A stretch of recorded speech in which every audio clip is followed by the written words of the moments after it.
A privilege and honor to represent the President Commander-in-Chief of the Armed Forces, President MUHAMMADU BUHARI, here this morning, and I read his speech. I joined the Army early in life, and I spent all my professional life in the Armed Forces of Nigeria. I and so many others were trained to accept and to believe in and to be prepared to die for the security, safety, and territorial integrity of Nigeria.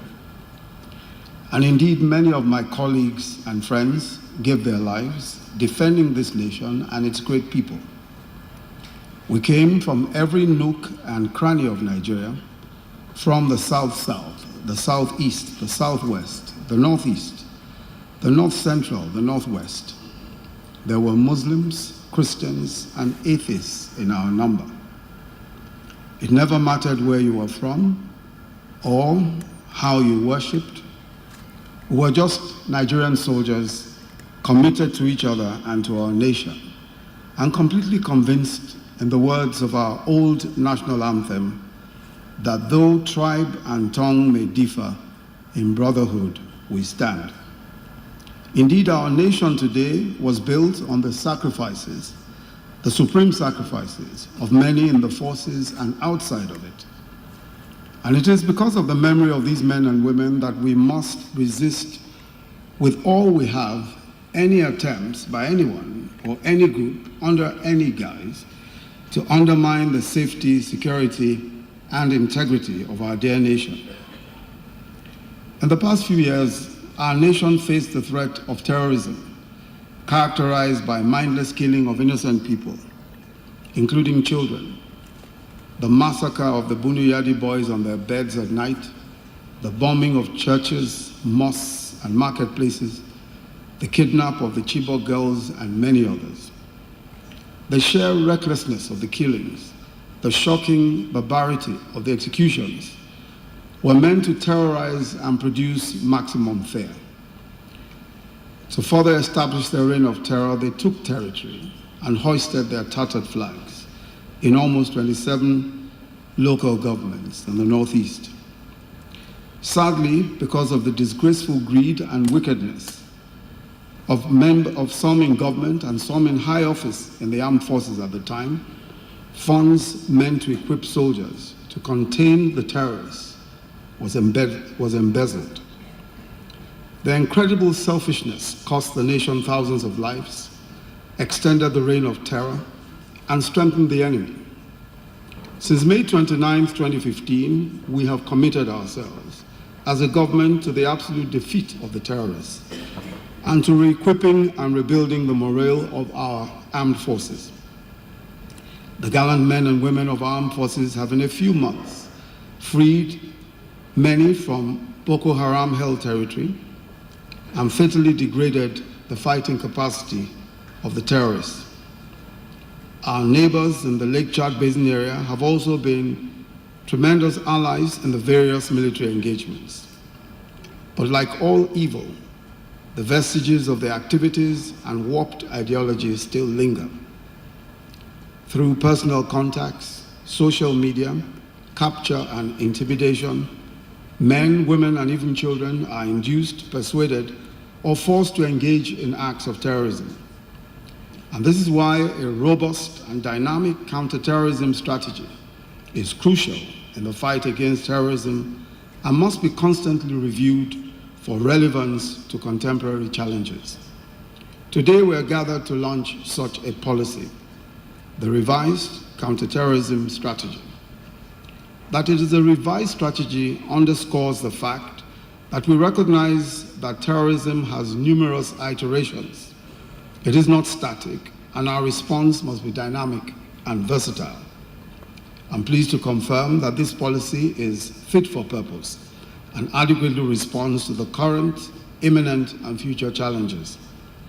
There must be an understanding that the war against terrorism is a most unconventional one. The enemy is essentially an insane nuisance because he revels in cowardly attacks, does not obey any rules of warfare, kills the defenseless, including prisoners. We use children as human bombs and consider the killing of anyone at all as a victory.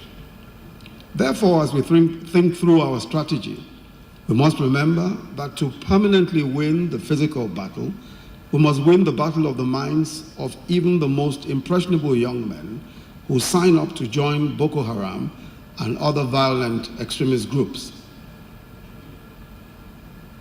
We must understand that terrorism is essentially psychological warfare, and as such, a psychologically sophisticated and nuanced response is necessary. We must also educate the millions of other young men through the leadership of our faiths.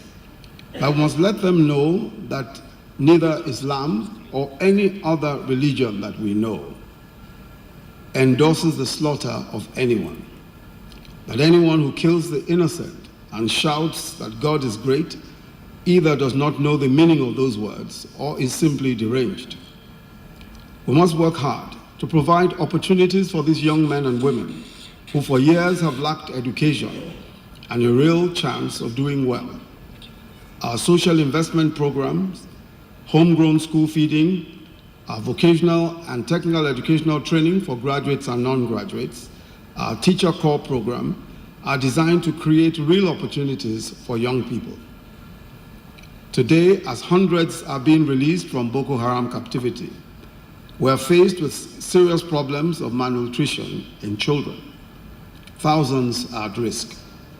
I have asked the Vice President to chair an interministerial team to quickly review the situation and work with our development partners and other CSOs to handle this particular problem. The government is determined to ensure that the safety and security of every single Nigerian is a priority. This is why I have repeatedly ordered our law enforcement agents to ensure that perpetrators of violence in any shape or form are arrested and made to face the law. The activities of armed herdsmen and horse farmers, kidnappers, and criminal militants all threaten our peace and security and the stability of our nation. We will not allow anyone, under any guise, whether it is politics, culture, or religion, to violate the physical person, lives, property of other lives, or property of other citizens. This is the oath to which I swore, and I will uphold it at all costs.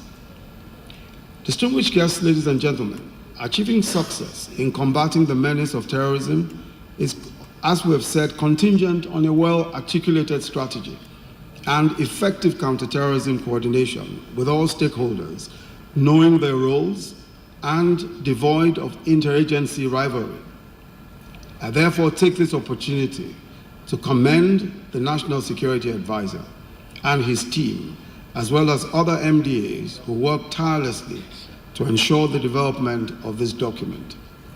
In this regard, MDAs must henceforth respect and adhere to their respective roles as stipulated in the strategy and complementary documents. On this note, therefore, it's my honor and privilege to launch this document, the revised edition of the National Counterterrorism Strategy. May God Almighty continue to bless the Federal Republic of Nigeria. Thank you for your attention.